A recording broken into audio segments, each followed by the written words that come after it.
pinag-iinitan ng ating mga kababayan, lalong-lalo na ng mga DDS.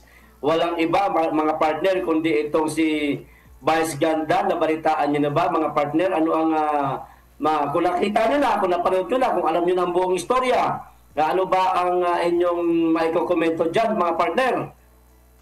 Siguro alam naman natin na yung pambabastos na ginawa nito ni Vice Ganda, no, para lang po for the views, at hindi for the views pala, no, para lang makapagpatawa. Kinasangkapan niya po, binalasubas, winalanghiya, at salaula po tong badingdong na to, no. Oyabak! Alam mo, napakawalang hiya mo. Mayroon ako napanood na binabati ka pa ni Tatay Digong sa iyong kaarawan, no? Ito kasing uri ng patawan nito ni Vice Ganda. Talagang ano to, mapanlait. Pero wala po sa hulog. Siguro kung nakalaya ngayon si Tatay Digong, baka makipag-asaran pa sa'yo. Mabiro po yung matanda na yan. Huwag naman yung habang nakakulong dun sa the Netherlands.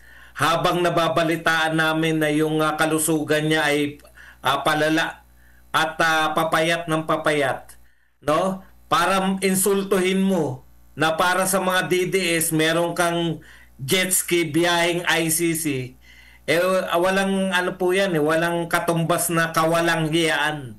Kaya po talagang galit na galit, no? Marami nang nakakalat na po sa internet yung galit ng mga Duterte supporters. Partner, mamaya-maya na ako at medyo hinay blood ako dyan sa oyabak na yan.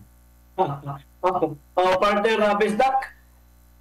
Po mga kapartner, nakakalungkot lang dahil si former President Rodrigo Roa Duterte wala namang kasalanan kay Vice Ganda. In fact, pinapadalhan pa nga ni former President Duterte ng regalo itong si Vice Ganda. Nagpa-interview pa si former President Duterte bago siya naging presidente, at naging presidente, nagpa-interview muli sa kanyang programang Gandang Gabi Vice. Ang problema po dito, itong si Vice Ganda, hindi niya pinipili yung mga joke niya, mga patawa niya.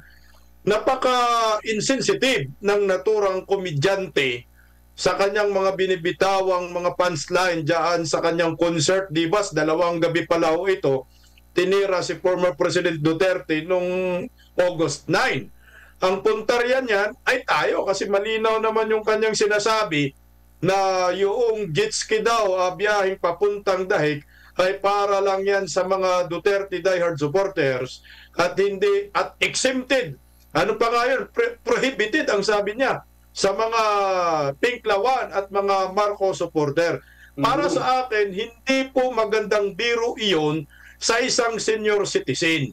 Kasi nga, tayong mga Pilipino, lagi po natin yung inilagay sa mga utak natin at itinuturo natin sa ating mga anak, sa paaralan, sa bahay, na respetuhin natin yung mga nakakatanda sa atin.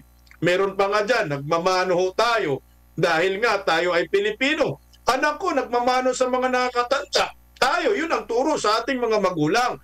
Nakakainis nga lang mga kapartner, dahil itong si Vice Ganda, kahit man lang siguro, ang kanyang irerespeto, yung edad ni former President Rodrigo Roa Duterte. Oo na, magalit ka na kay Tatay Digong Baka po pwede, i-considera mo yung pagiging super senior citizen ni former President Duterte. Tingnan mo, alam nyo, tayo may mga magulang tayo, alam natin mga magulang natin, mga senior siya mismo meron siyang magulang. Meron siyang magulang na senior citizen, mag-80 anyos na rin Paano na lang kung ang ginagawa ni Vice Ganda na pambabastos sa isang former President Duterte ay gagawin rin yan sa kanyang ina? Matutuwa kaya siya at sasabihin kaya niya, ay nagjujuk lang yung nanglalait sa anak ko? Ano kaya ang gagawin niya dito? Yan lang muna, partner Bima. Mark? Ayun nga, no, ang sa akin dito ay itong maliwanag po ito na adding insult to the injury. Pagpalagay na lang natin na kalaban mo ang mga Duterte, which is Ayon nga sa kanyang sinasabi na maliban lang daw doon hindi daw kasali ang mga BBM supporters at mga Pinklawans. So ibig sabihin, pinagpapalagay doon sa kanyang joke na yun, kalaban nga niya ang mga Duterte. Pagpalagay na natin yung kalaban mo, kung susundan po natin ang reglamento natural, ay pag ang kalaban mo ay nabubuwal, ayon sa Biblia, hindi mo na dapat pang pagtawanan or apakan pa. At this time, hindi mo lang ito pinagtawanan, kundi talagang tinuya mo pa ito eh. Kaya nga, isang tumpak na ano dito, yung adding insult to the injury. Sakit isipin na mayroon tayong ganitong klaseng mga influencer, ginagamit ang ibang tao para kumita, para sa lalo silang sumikat sa pamamagitan ng panghahamak, pang-insulto. At yung masakit pa nito kasi ay karga sila ng kanilang mga kanilang mga paniniwala na si Tatay Digong ay may ginagawang masama. Samantalang ito ay hindi pa napapatunayan kahit sa ang korte. Manapa, itong mga kakampi nila, ito yung may mga kaso na napatunayan na ng korte. Yung mga Dilawan, di ba? Andyan yung isang dating kongreswoman na hindi ko naman papangalanan, pero siya ay convicted criminal. As in, itong mga ito ay kahit papaano, mahirap din ito ipagtuyain mo kasi nga, na-injured na eh. Kaso ang problema, ang ginagawa rin itong babaeng ito, ay dyan din, nakikipagsabayan pa rin na it seems like na siya ay wala pa siyang patunayang kaso. Samantalang, dito naman si BP Inday Sara, kung kanila namang banatan, ay kala mo, ganun din. Ganito sila mga kababayan, itong mga taong ito, ganito sila minuldi ng kanilang prinsipyo, kanilang paniniwala, na itong mga paniniwala na ito, debunk ito ni Tatay Digong. Hindi ito yung deserve natin mga Pilipino. Bilang mga Pilipino, sanay po tayo magsikap buhay at hindi po tayo dapat palaasa. At ngayon, ang nangyayari sa ating bansa, nagiging palaasa at ginagawa na lang yung mga dahilan na kung ano-anong mga ganitong mga pananalita, idadaan sa joke kunwari. Pero ang totoo, sila sa kanila bumabanda, yung mayroon silang tinatawag na hindi magandang pinanggalingan na asal. Kasi sinisigwi lang nila, parang kunwari lang, para hindi sila tamaan ng taong bayan, ng pangsusuplak. Pero ganito, dating ang araw, malalaman na lang natin yung mga endorser nito, hihingi ng tawad. Kasi mangyayari niyan, domino effect na naman ito. Marami pa naman ito ini-endorse. Mga kababayan, isa na po dyan sa ini-endorse nito, mga kapartner, nako, kanina-kanina lang, may na-record ako. Isa pala ito sa nag-i-endorse ng illegal online gambling or gambling sa online. Pa-record dito kanina, ads lang yun doon sa isang programa, ng isang kaalyado rin nilang istasyon. I-record ko ay para kahit delete nila yon, at least alam ko na mayroon siyang sinabi na gambling is not ganito ganon. So ibig sabihin, patunay yun na mayroon siyang pinopromote na online gambling. Isa nga ito sa pinabaka natin dapat, di ba? Ito palang dahilan kung bakit itong si BBM hindi rin masyado ganun tungkol dito sa illegal or itong mga online gambling. Dahil pala sa mga kakampi niya pala itong mga ito. At katunayan, ayun sinasabi ni Vice Ganda, ina-itchapuiran niya itong mga ito. So masasabi ko lang, ito palang si Vice Ganda ay came from the horse's mouth. Ayun. Oyabak na oyabak straight from the horse's mouth. May dagdag ko lang mga partner dyan sa mga sinabi. Partner, bago ka magdagdag, batiin muna natin yung mga personal man lang. Si Maan Vlogs at si Sir Admar Villando nanonood sa atin. Caitlin Kamote mo to at si Lorna Sarmiento. Huwag natin kakalimutan kasi nagsikap silang madaling araw pa, partner. Araw-araw yan, partner. Partner, merong vlogger nandito ngayon, si El Bigotelio. Mga kakampi natin yan dyan sa ground. Ayan, El Bigotelio. Si Boss Admar, ha? Thank you po sa pagdalaw, Boss Admar. Nandyan din, sige, partner, sige. Binabantayan tayo ni Sir Admar. Kung magmumura tayo, suspendido tayong lahat. Wala lang magmumura, Sir Admar. At Hindi po.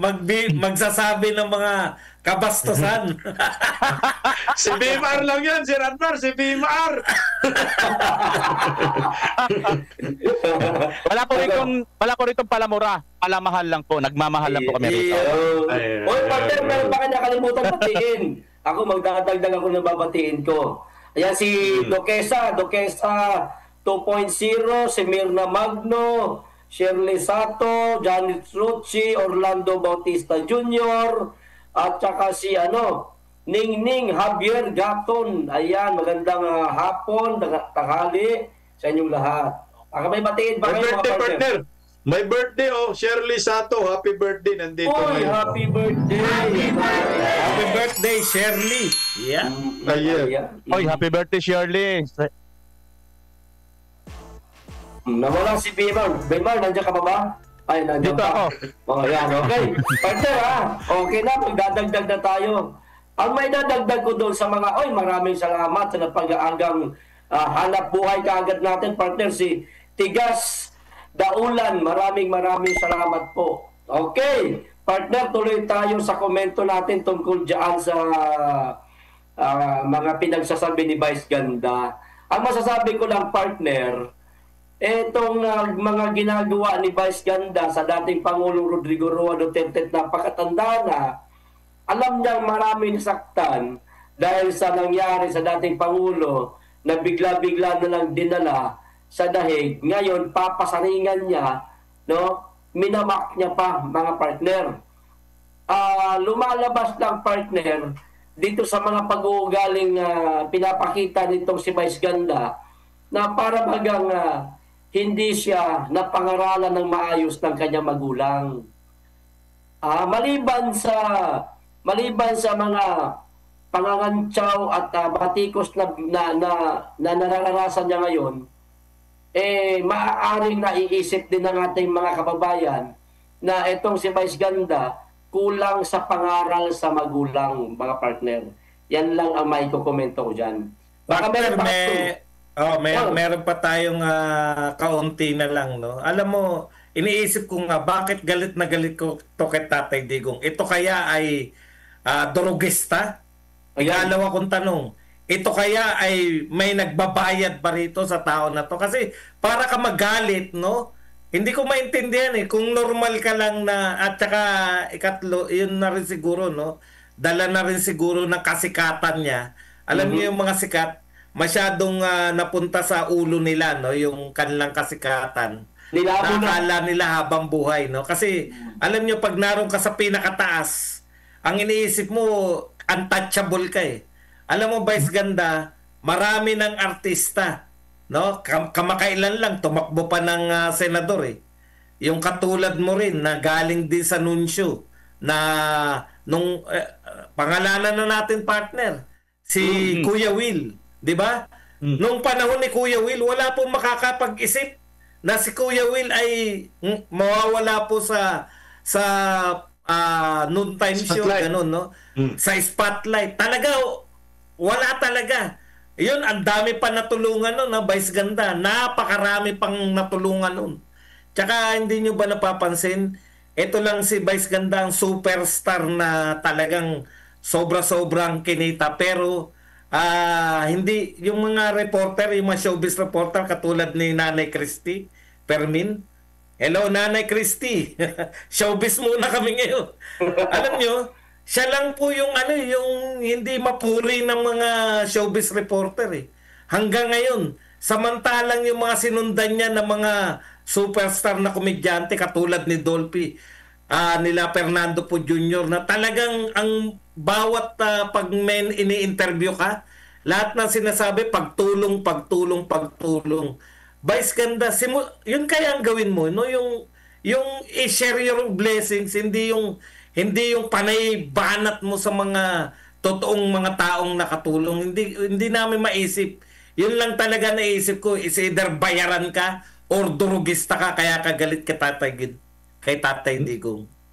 Ayan po. Alam niyo po, mga kapartner, no? Sinasabi kasi ng mga Pinklawan, no? Mga Dilawan, tayo daw mga Duterte diehard supporters, mga iyakin daw sa banat ni Vice Ganda. Hindi ko mo tayo po'y nagre-react sa pambabastos ng isang komedyante, tayo ay iyakin.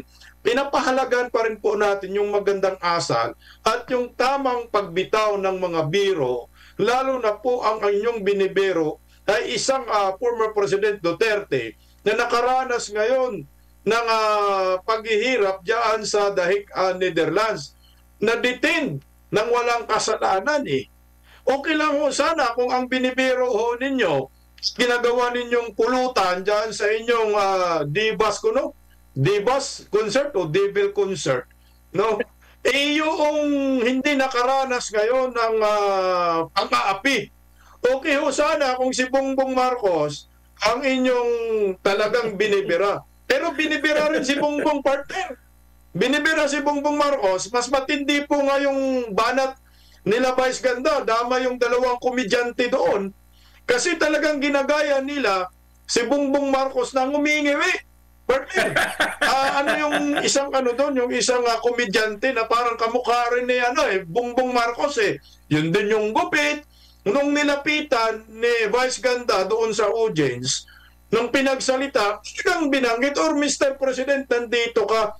Talagang ngumingiwi ho yung mukha ng naturang komedyante, mga kapartner. Yun ang nakikita po ng mga Pilipino. Pero okay si Bongbong kasi hindi naman siya nakaranas ng paghihirap ngayon. Hindi naman siya nakaranas ng pang-aapi. Siya naman ang aapi kay former President Duterte. Pero kay Tatay Digong, hindi mo po pwedeng magiging ka dito, parang sabihin mo iyakin. Hindi ho eh.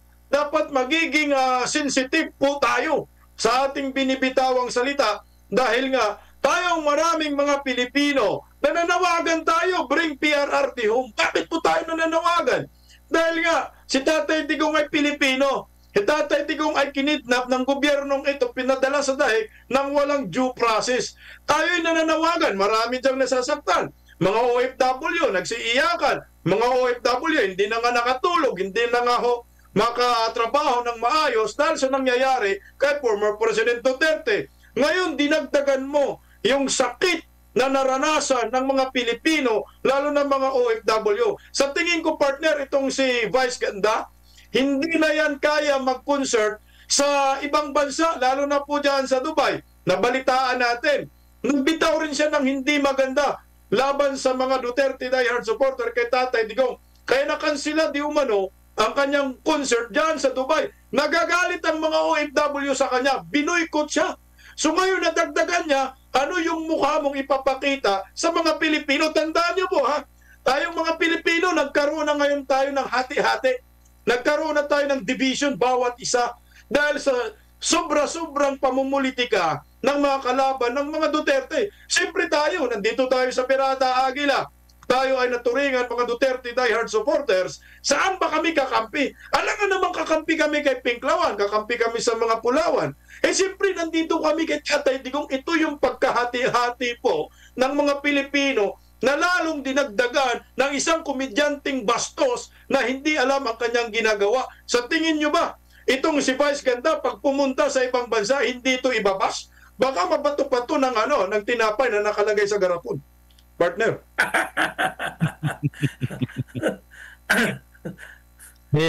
Ayun mga partner, at bibigyan lang po natin ng konting paglilinaw ayon sa ating technical. Mayroon din daw po mga natulungan si Vice Ganda diyan daw po sa kanyang mga vlog nakita. Di po natin mga kababayan. Yun po yun. Baka yung hinahanap kanina ni partner Pats, dahil nga siguro hindi natin basta-basta nakikita katulad ni Willie Rebillame kasi ang nakikita natin talaga yung pagtulong ni Willie Rebillame ay hindi po talaga, kung sakasakali man tumutulong talaga ito si Vice Ganda, hindi niya kayang tumbasan itong ginawang pagtulong ni Willie Rebillame sa mga kababayan natin. Dahil talaga naman na itong si Willie Rebillame ay puso rin naman talaga sa mahihirap. Nagulat na nga lang tayo nitong panahon nung nag-eleksyon, sumakabilang bakod po siya. So dahil doon, isa ito sa naging dahilan kung bakit malamang sa malamang ay hindi talaga siya pinalad dahil malaking bilang po ng mga Duterte supporters buong mundo, samang mga OFW na maasa talaga sa kanya dahil nang unang matatanda natin, hakbang ng maisog eh. Yun na yan nagsalita na yan si Willie Revillame na nakahanda na siyang tumugon doon sa hamon eh. Yun na ngayong usapan nun, kaya lang, bigla na lang siyang all of the sudden or the last minute ng election or campaign ay sumakabilang bakod na siya. Hindi natin alam. So dito makikita natin mga kababayan, despite na itong si Willie Revillame ay marami pong mga natulungan, ayon nga dito sa kasama nating partner pa doon, ay hindi matutumbas itong kung may natulungan man itong si Vice Ganda. Pero hindi pa rin nanalo itong si Willie Revillame at kitang-kita pa rin ang epekto nung ginawa niyang pag-iwan kay Tatay Digong. Hindi nga niya pinagsalitaan si Tatay Digong na masakit eh. Hindi nga niya ininsulto or hindi nga niya nilait eh. 'Di ba? Ngayon, ito, alam niyo mga partner, tataka lang din ako kasi 'di ba ito si BBM sinasabi noon, hindi na raw sila natutulog. Totoo lang, imposible naman ng tao na hindi matulog eh. Posible naman 'yun mga kababayan na hindi matulog kasi ang atin po talagang pagkatao or ating laman ay intended po yan matulog. Bakit ba ako napunta doon sa itulog na usapan? Kasi naano kanina ni partner Badong, no? Na sinasabi niya kanina tungkol dito na ito kaya bakit kaya ito galit kay Tatay Digong itong si hindi kaya ito nag-ano, 'di ba? Yung tanong ko lang din dito ng mga partner, hindi ba kayo nagtataka? Hindi ko na rin nilata, hindi ko rin papangalanan. Yung mga artista, pag nag-shooting sila, halos magdamagan yan. Paano nila kinakaya yan? Kung wala silang anting-anting. Anting-anting mga kapartner. Yun lang naman. Anting-anting talaga. Partner, baka makalimutan ko lang one sentence lang. Ang sinasabi ko po, yung tinatanong ko lang po kung bakit sila galit. No? Drogista ba siya? Bayaran ba siya? O pumasok sa utak niya yung pagiging superstar. Yun lang yung tanong natin. No? Para ilinaw lang natin. Kukonekta lang ako doon. Opo, alam po natin. Alam natin yan, nakatulong yan si Vice Ganda. Pero tingnan mo marami rin siyang napaaral mga kapartner. Lalo na yung mga contestant dyan sa Echo Time, napapaaral niya. Bibigyan ko po kayo ng isang tinulungan niya. Nakilala niyo po ba si Carlo? Si Carlo? Yung anak-anakan niya. Yung anak-anakan niya na pinangandakan niya, ito anak-anakan ko si Carlo. Dito sila ngayon kaproblema. Kasi si Carlo, yung tinuturing niyang anak-anakan sa mga pelikula, yan ay sumusuporta kay former President Duterte. Nung rally natin doon sa EDSA, biglang lumabas yung naturang batang celebrity na si Carlo na tinuturing anak-anakan, nagpakilala siya. Anak-anakan ako ni Vice Ganda, tinulungan ho ako. Talagang sumuporta siya kay former President Duterte dahil nga yung kanyang kapatid na babae, biktima ng durugista niyang tatay. Hinalay ng durugista niyang tatay. Itong si Carlo, tinulungan ito ni Vice Ganda. Ito yung pinakamagandang abangan. Ano kaya ang pakiramdam ni Carlo na tinulungan ni Vice Ganda na ngayon sumuporta naman kay former President Duterte na sinisiraan ngayon ni Vice Ganda sa kanyang concert? Yun lang, partner. Partner, akala kong anak-anakan niya si Aura. Yung boksingerang si Aura, di ba? Si Aura din. Nasa sa gulo. Boksingero Sa gulo. Partner, kay Bisdak may video ako niyan. Ito, nag-trending sa akin yan. Yung anak-anakan niya, ayan OMG, Vice Ganda dumating. Yun yung pinaka-title ko, yung anak-anakan niya dumating sa EDSA. Ayan puntahan nyo guys. Pag makita niyo yung video ko na yan, hindi ko naman sa pinopromote kasi makikita nyo.